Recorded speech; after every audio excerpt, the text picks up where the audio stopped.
Hello again. Welcome to a special edition of CropLife Retail Week. I'm Eric Sfiligoj, editor of CropLife Magazine.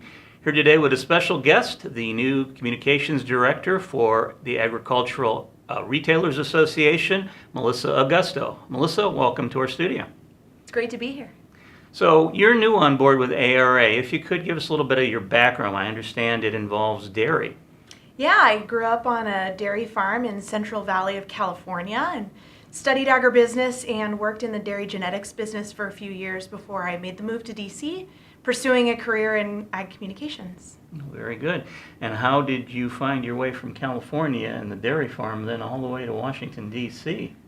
It was a attempt of fate, really. I just was looking to pursue my career a little bit further, and being in DC where I could live in a city and also still impact farming and work in the agriculture business was the best of both worlds. And so I kind of found the ideal way to work in the area in which I studied and also still live in the city.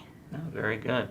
Well, I know, of course, our folks, our viewers are very interested in what's been going on and what they're hearing out of Washington, D.C.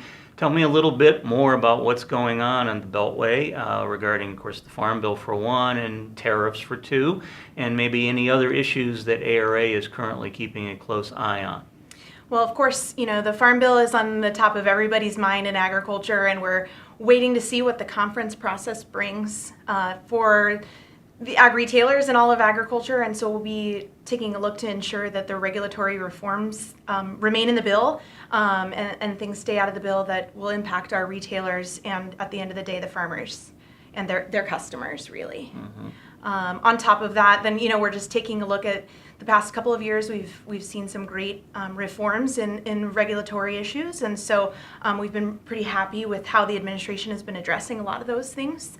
And then we'll be taking a look at what happens with waters of the U.S. And we're very happy with, I think, the way things are going with the full repeal of WOTUS. Okay, very good. So then, of course, for folks out in our viewing land, if you want to know more about ARA and the programs they have, you can visit their website, aradc.org. But also tell me a little bit more. You got the annual meeting coming up here at the end of November in Boca Raton, Florida, which sounds like a good vacation spot at the end of November, folks. But give us more information on what we can expect at that meeting.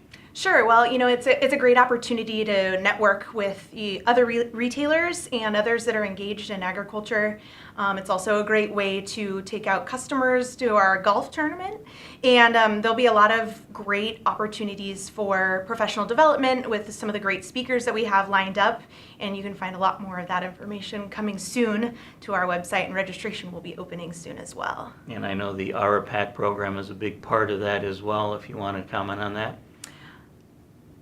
Maybe not. Okay, fair enough. Fair enough. Well, if you're interested in the show, check out the website, as we said, and hopefully we'll see anybody who is interested end of November in Boca Raton, Florida for ARA's annual meeting. But in the meantime, Melisa, thanks for joining us in studio. Thank you, everyone out there, for viewing. We'll see you again soon.